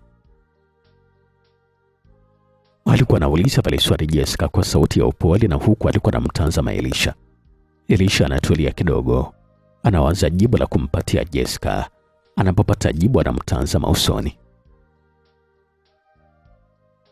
Zaidi ya kuiba ramani hakuna chochote kingine ambacho nimeiba, wala siwezi kuiba zaidi ya kile ambacho nimekusudia kuiba. Alikuwa anajibu vile Elisha. Jessica anatikisa kichwa kukataa. Hapana Elisha, mpaka sasa naweza kusema kwamba umeniibia vitu vingi sana. Alikuwa anazungumza pale Jessica, na huku alikuwa anamtazama Elisha ambaye anatoa macho kwa mshangao, na huku kichwani mwake alikuwa anajiuliza kwamba ameiba kitu gani kwa Jessica kingine. Na kabla hajapata jibu kwamba pengine kuna mtu mwingine kaiba na anasingizwa yeye, akamsikia Jessica alikuwa anazungumza. Umeiba moyo wangu pamoja na upendo wangu. Umeiba kumbukumbu zote mbaya ambazo nilikuwa nazo juu ya mapenzi yaliyopita. Na sasa unataka kuondoka na kuniacha hivi? Alikuwa anauliza pale swali Jessica kwa sauti ambayo ilianza kuelekea kwenye kilio. Elisha ambaye anashindwa kabisa kuelewa takwa la asili la Jessica lilikuwa ni lipi, anamtazama kwa macho ambayo alikuwa na maswali mengi, hajui lipi aanze kuuliza. Lakini Jessica anaongea yeye. Na kusema ukweli kabisa Elisha, umeweka alama kubwa sana na alama ngumu sana kutoka katika moyo wangu. Alikuwa anazungumza pale Jessica kwa sauti ambayo ilikuwa na uchungu. Kabla Elisha hajajitetea, Jessica akaendelea kuzungumza. Sio kuhusu ramani ama dhahabu ambayo mimi sijawahi kabisa kuifikiria. Lakini wewe umenifanya nijione ni mwanamke ambaye nafaa kuwa na mpenzi na ninayefaa kuwa mama. Alikuwa anazungumza pale Jessica. Elisha akiwa anaendelea kutafakari hiki ambacho Jessica alikuwa anazungumza, akamsikia Jessica alikuwa anazungumza tena. Tafadhali sana Elisha, naomba usiondoke. Nipatie chumba hata kimoja tu katika moyo wako. Alikuwa anazungumza pale Jessica, na wakati huo huo akasikia simu yake ilikuwa inaanza kuita. Jessica anachukua simu yake ambayo bado ilikuwa kwenye mkoba, anatoa na kisha kutazama mtu ambaye alikuwa anapiga. Mpigaji aliona lilikuwa ni namba ngeni. Anasita kupokea. Anamtazama Elisha ambaye anampatia ishara kwamba apokee simu. Jessica kweli kabisa anapokea simu na kuiweka sikioni. Halo. Alikuwa anazungumza na Jessica kwa sauti ya uoga yenye mchanganyiko na unyonge ambao alikuwa nao. Habari za muda huu dada Jessica? Hiyo ilikuwa ni sauti ya uchangamfu ya kiume kutokea upande wa pili wa simu. Angalau sasa hofu inamwondoka Jessica. Ni salama kabisa nani mwenzangu? Alikuwa anauliza pale swali Jessica kwa sauti ambayo ilikuwa na utulivu na tahadhari. Mimi ni Dr. Chang hapa, nimekuhudumia muda mfupi uliopita. Oh, sawa, ndio dokta, na kusikiliza. Vipimo vyote havina shida yote ile. Hata shinikizo lako la damu nafikiri kwamba liko sawa. Pia mtoto naye yuko salama kabisa tumboni. Alikuwa anasikika Dr. Chang kutokea huko upande wa pili wa simu, alikuwa anazungumza hivyo. Na hiyo inamstua kidogo Jessica ambaye anamtazama Elisha. Sijakuelewa dokta, umesema kwamba mtoto yuko salama? Alikuwa anauliza pale swali Jessica kwa sauti ambayo ilikuwa na mshangao kama kutoamini kile ambacho alikuwa amesikia. Ndio Jessica, mtoto yuko salama kabisa. Japo na kushauri kesho Jumatatu ungeingia kwenye ultrasound ili kusudi kudhibitisha kama mtoto hajapata tatizo lolote. Alikuwa anazungumza pale huyo Dr. Chang kutokea upande wa pili wa simu. Hapo ndipo sasa Jessica anapata kumbukumbu za kwamba licha ya kufanya mapenzi toka Elisha aje pale nyumbani, lakini alikuwa hajawahi kabisa kuona siku zake hata mwezi mmoja kama ambavyo ilikuwa kabla. Kwa sasa dokta, basi sawa, nitakuja kesho.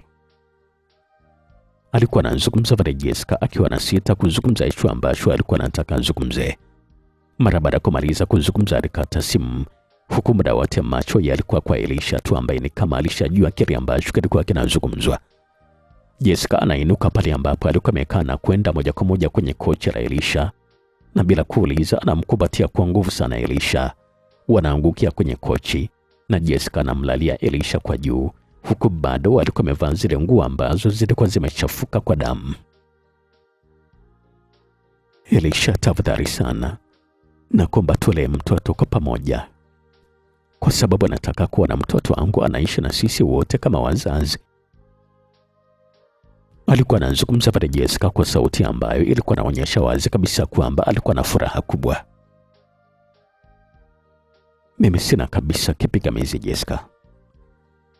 Kitu ambacho sijawahi kabisa kukidanganya kwako ni upendo wa dhati kabisa nilionao kwako. Toka siku ya kwanza kabisa naonyeshwa picha zako na kutakiwa kuja kukuibia ramani.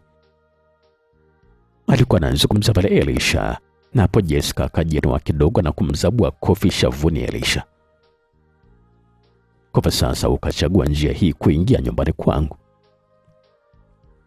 Alikuwa anazungumza pale Jessica, na huku Elisha alikuwa ameganda na mtazama Jessica ambaye aliangua kicheko kikubwa sana.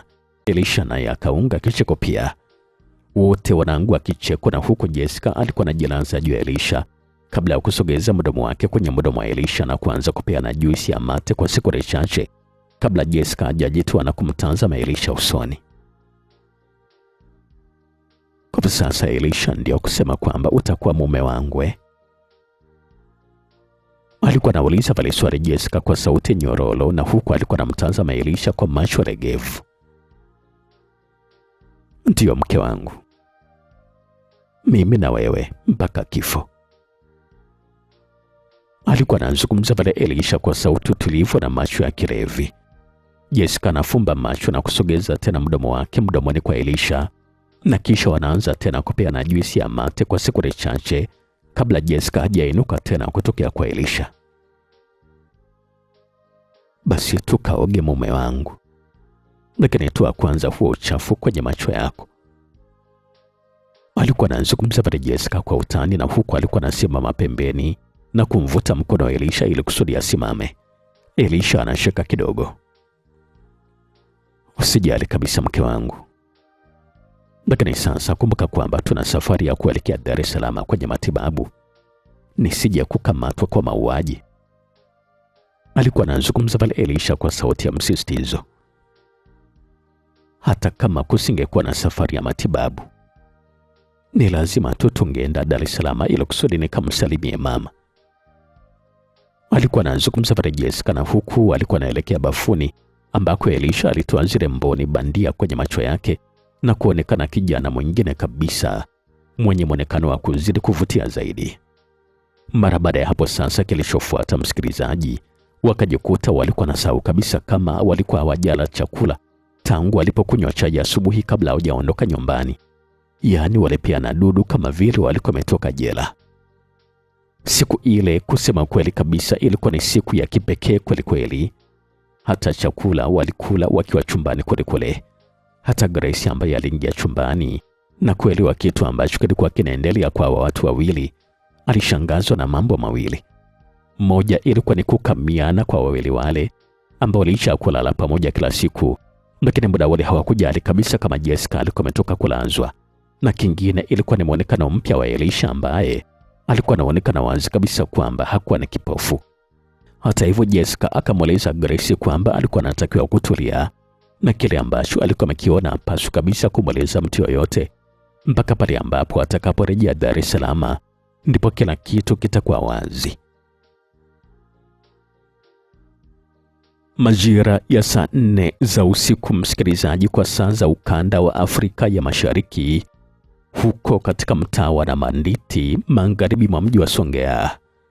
Mtaa ulikuwa katika utulivu mkubwa sana. Nyumbani kwa Bwana Johnson Senso, nyumba ambayo ilikuwa imejitenga na nyumba nyingine za mtaa, panaonekana kulikuwa na utulivu mkubwa sana. Taa za nje zilikuwa zinawaka kama kawaida, huku taa za ndani zilikuwa zimezimwa. Chumbani kwa Fausta Kapongo, anaonekana Fausta alikuwa na simu yake mkononi. Mara kwa mara alikuwa anapiga simu hiyo na alikuwa anaambiwa kwamba simu ambayo alikuwa anaipiga haikuwa inapatikana. Anarudia tena na tena, lakini jibu linakuwa ni lile lile. Ama watakuwa wamepatwa na shida jamani? Alikuwa anajiuliza pale swali Fausta. Ama ndio kusema kwamba atakuwa amepata ramani na ameamua kwenda alikosema kwamba anaenda. Alikuwa anajiuliza pale tena swali Fausta, ambaye anapata wazo kwamba wacha mpigie simu Jessica, atajua tu ni kitu gani ambacho kilikuwa kinaendelea. Mara baada ya kuanza hivyo sasa, Fausta akaanza kuitafuta namba ya Jessica kwenye simu, lakini kabla hajaipata, Fausta anasikia ngurumo za magari kutoka nje ya nyumba yake. Anatega sikio kwa makini, anasikia ngurumo ya gari na sio moja, bali alikuwa ni magari mawili yalikuwa yanasimama nje ya nyumba yake. Fausta anainuka mara moja, na huku mapigo ya moyo yalikuwa na mwenda mbio. Anakimbia mpaka sebuleni na kuchungulia dirishani ambako anaona kulikuwa na magari mawili Toyota Land Cruiser VX ZX yalikuwa yamesimama nje ya nyumba yake. Fausta anayatambua vizuri kabisa magari yale kwamba ni magari ya Bwana Kabweza, mtu ambaye ni hatari sana kwao kama tu hawatoipata ramani kama vile ambavyo walikuwa wamekubaliana.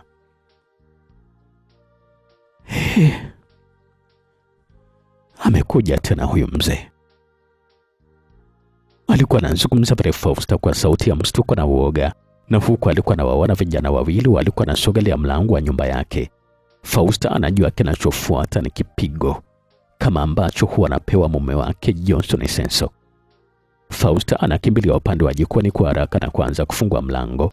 Anafanikiwa kutoka nje, na huku alikuwa anasikia mlango ulikuwa unavunjwa. Anaanza kukimbia kuelekea kichakani. Kwa bahati mbaya, mmoja kati ya vijana wa Bwana Kabweza walikuwepo pale nje. Kwa hivyo anamuona Fausta vile ambavyo alikuwa anakimbia. Wewe, simama hapo hapo. Alikuwa anazungumza pale kijana huyu, na huku alikuwa anachomwa bastora na kuikoki. Fausta anasimama mara moja. Ni kama vile miguu yake ilikuwa imeshikwa na ganzi. Uoga ulikuwa umemshika. Tumbo lilikuwa linamunguruma na mikojo ilikuwa inamtoka na kupenya kwenye chupi ambayo alikuwa amevaa na kupitia kwenye mapaja mpaka chini. Jamani, tafadhali sana msinifanye kitu chochote kile, kwa sababu mimi si usiki mwenyewe hayupo. Alikuwa anazungumza pale Fausta Kapongo ambaye alianza kulia mapema kabisa. Twende kwa bosi ukamweleze ni kwa nini ulikuwa nakimbia. Alikuwa anazungumza pale jamaa yule. Fausta anatembea kuelekea kwenye gari. Nyuma alikuwa anafuatwa na kijana mmoja bastola mkononi. Huko vijana wengine watatu walikuwa wamesimama pembeni ya gari la nyuma. Wanapolisogelea gari la nyuma, mlango unafunguliwa. Anaonekana Bwana Kabweza alikuwa amevalia suti nyeusi. Unaweza kunieleza ni kwa nini ulikuwa nakimbia Fausta? Alikuwa anauliza pale swali Bwana Kabweza kwa sauti tulivu na nzito. Shikamoo baba. Naomba sana unisamehe tafadhali. Alikuwa anazungumza pale Fausta na huku alikuwa analia, na wakati wale vijana wawili walikuwa natoka ndani. Bosi Bwana Senso hayupo ndani na mlango wa nyuma umefunguliwa. Kwa hivyo ni wazi kabisa kwamba atakuwa amekimbia. Atatueleza huyo Fausta kwamba mumewe yuko wapi. Alikuwa anazungumza pale mzee Kabweza ambaye bado alikuwa amekaa kwenye siti yake ya nyuma ya abiria. Mume wangu hayupo jamani, alitoka tangu mchana kwenda kufuata ramani, lakini hajarejea na hata kwenye simu pia hapatikani. Alikuwa anazungumza pale Fausta kwa sauti ambayo ilikuwa na uoga, huku harufu ya mkojo ilikuwa inaanza kusikika. Fausta, kwani Senso hajawahi kukuambia kwamba mimi huwa sipendi kabisa utani? Ndio baba, ni kweli kabisa, hata mimi najua, lakini nakuambia ukweli kwa... Kabla hata Fausta hajamaliza kuzungumza kile ambacho alikuwa anataka azungumze, mara ghafla ilisikika kelele kutoka upande wa kulia. Ni polisi. Tulieni hivyo hivyo. Tulieni hivyo hivyo. Ilikuwa ni sauti kali ya kiume kutokea kwenye shamba la mahindi ambalo sasa lilikuwa halina mazao. Zaidi kulikuwa na mabua makavu tu. Vijana wote waligeuka kutazama kule upande wa kulia wa lile eneo, huku Fausta alikuwa anapata unafuu katika moyo wake, kwa maana kwamba alikuwa anaona kama vile ukombozi ulikuwa umefika, japo alikuwa anajua kabisa kwamba ujio huu wa polisi lazima tuko na jambo litakuwa limemtokea mume wa Senso. Kama sio alikuwa amefanikiwa kutoroka, basi atakuwa amekamatwa. Kwa mwanga hafifu wa taa wanaonekana askari wa jeshi la polisi wenye silaha zao walikuwa na wasogelea na mitutu ikiwa imetazama mbele. Bosi, polisi wamefika. Alikuwa anazungumza pale moja kati ya wale vijana wa Kabweza. Kabweza anamtazama Fausta. Kwa sasa wewe umeamua kutuitia polisi, si ndio? Alikuwa anauliza pale swali Kabweza, na huku alikuwa anaishika ile fimbo kwa mikono miwili na kuivuta kwa nguvu. Fimbo yake inatengana na upande wa mkono wa kulia kwenye ile fimbo unabakia na kisu kirefu mfano wa jambia ambacho kilikuwa kinang'aa kwa makali yake. Hapana jamani, mimi sijapiga kabisa simu kwa polisi.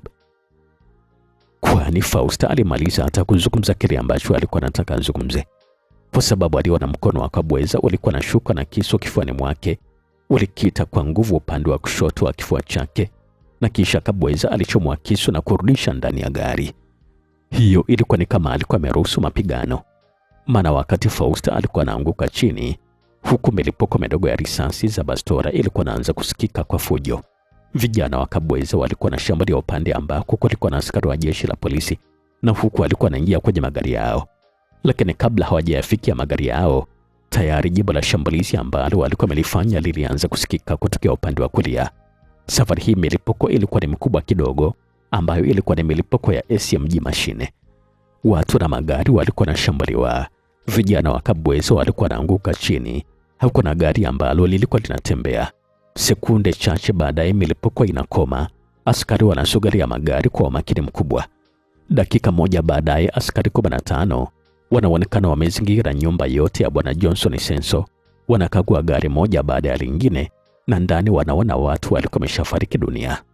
Walikuwa ni sawa tu na wale ambao walikuwa wamelala chini nje ya magari yale, lakini wanamuona Fausta alikuwa ananyosha mkono wake kuomba msaada, huku sauti ilikuwa inashindwa kabisa kutoka.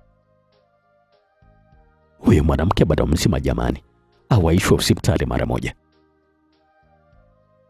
Alikuwa anazungumza vile askari mmoja wa jeshi la polisi ambaye aliwahi kumwona Fausta Kapongo vile ambavyo alikuwa anaomba msaada. Inspekta Tina pamoja na askari wengine wanawahi pale ambapo alikuwa amelala Fausta ambaye alikuwa na jeraha kubwa kabisa kifuani. Mtu wa huduma ya kwanza asogee mara moja. Alikuwa anazungumza vile Inspekta Tina. Dakika hiyo hiyo akaja askari mmoja mwenye begi ambalo lilikuwa na alama ya huduma ya kwanza. Wakaanza kumhudumia Fausta na huku walikuwa wanampeleka kwenye gari ili kusudi awaishwe hospitali kwa matibabu zaidi. Ukaguzi wa mwisho ulisema kwamba hakuna hata mmoja ambaye alibakia kuwa hai kati ya Kabweza pamoja na vijana wake wote. Wote walikuwa wameuawa. Inspekta Tina pamoja na askari wake wanawachukua marehemu wote pamoja na magari yao wanaelekea mjini. Siku ya Jumatatu majira ya saa 4 za asubuhi, msikilizaji, Inspekta Tina alikuwa anampokea Cobra ofisini kwake. Nasikia kwamba ulimuona yule muuaji, si ndio? Alikuwa anauliza pale swali Inspekta Tina. Ndio afande, nilimuona, yupo na yule mwanamke tajiri na tena huwa anajifanya kipofu. Alikuwa anazungumza pale Cobra kwa sauti ambayo ilikuwa na uhakika na kile ambacho alikuwa anazungumza. Inspekta Tina anatulia kidogo. Anakumbuka kile ambacho alikiona machoni kwa Elisha. Haimwingia akilini kabisa kwa hiki ambacho Cobra alikuwa anazungumza. Lakini sasa anapokumbuka hali aliyokutana nayo pale darajani siku chache zilizopita, anaingiwa na mashaka makubwa na kujikuta alikuwa anatikisa kichwa kwa masikitiko. Wapuuzi kabisa wale. Wamecheza na akili yangu. Alikuwa anazungumza pale Inspekta Tina na huku alikuwa anachukua simu yake na kupiga namba ya Jessica. Bahati nzuri simu haikuita sana. Ilipokelewa mara moja kutokea huko upande wa pili wa simu. Dada Tina, habari za leo? Ilikuwa nasikika sauti tamu ya kike kutokea upande wa pili wa simu sambamba na sauti ya muziki laini. Ni salama kabisa Jessica, vipi tunaweza kuonana mchana huu? Alikuwa anauliza pale swali Inspekta Tina. Pole sana dada Tina, kwa sasa niko njiani naelekea Dar es Salaam. Nimeshindwa hata kwenda kwa daktari kwa ajili ya hii safari. Alikuwa anajibu pale Jessica kutokea upande wa pili wa simu. Inspekta Tina anastuka kidogo. Na mbona ghafla sana Jessica? Umekuwa sawa kiasi gani mpaka kusafiri kuelekea Dar es Salaam mapema kama hivi? Alikuwa anauliza pale swali Inspekta Tina. Hapana, sio ghafla dada Tina.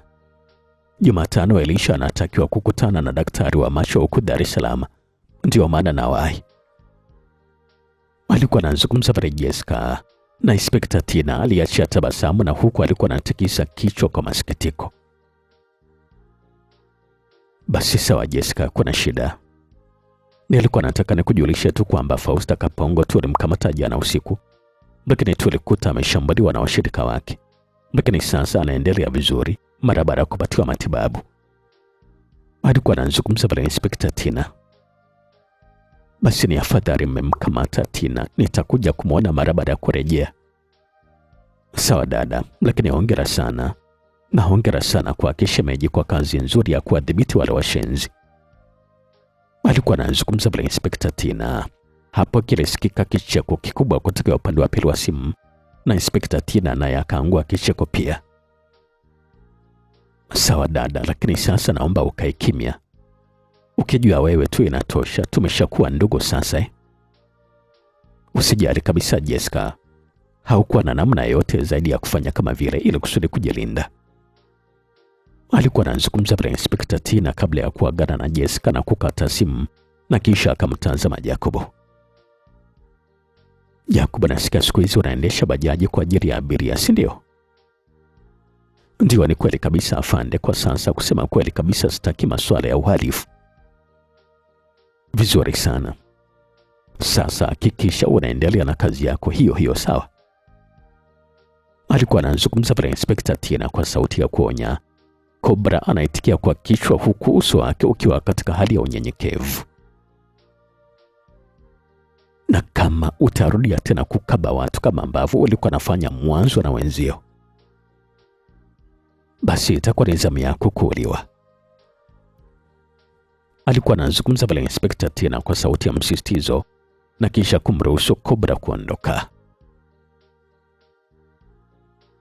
Wiki moja baadaye, msikilizaji, Elisha pamoja na Jessica walirejea Songea, huku safari ya Dar es Salaam ikiwa imewasha kumbukumbu nzuri sana. Na tena safari hii walifika mpaka nyumbani kwa kina Elisha. Jessica alipata wasaa mzuri kabisa wa kukaa pamoja na mamake na Elisha na kuzungumza naye mengi, huku mama mchungaji Suzana akiwatembelea kila siku ambayo ilikuwa inaitwa leo.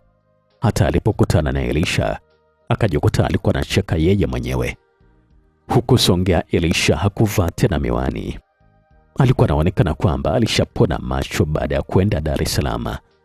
Wote walimtembelea Fausta Kapongo kule hospitali ambako walimkuta alikuwa anaendelea vizuri, japo bado alikuwa anaendelea na matibabu chini ya ulinzi mkali wa jeshi la polisi. Vipi kuhusu ndugu wetu Fausta? Na wenyewe pia walikuwa ni ndugu feki? Alikuwa anauliza pale swali Jessica kwa sauti ya kusimanga wakati anazungumza na Fausta. Kusema kweli kabisa dada, naomba unisamehe tu, maana nilishinikizwa. Zilikuwa ni tamaa tu za mume wangu Senso. Alikuwa anazungumza pale Fausta ambaye mpaka sasa alikuwa ameshajua kwamba mumewe alishauawa. Mimi nimeshakusamehe tayari, lakini sina uwezo wa kuizuia sheria kutofuata mkondo wake.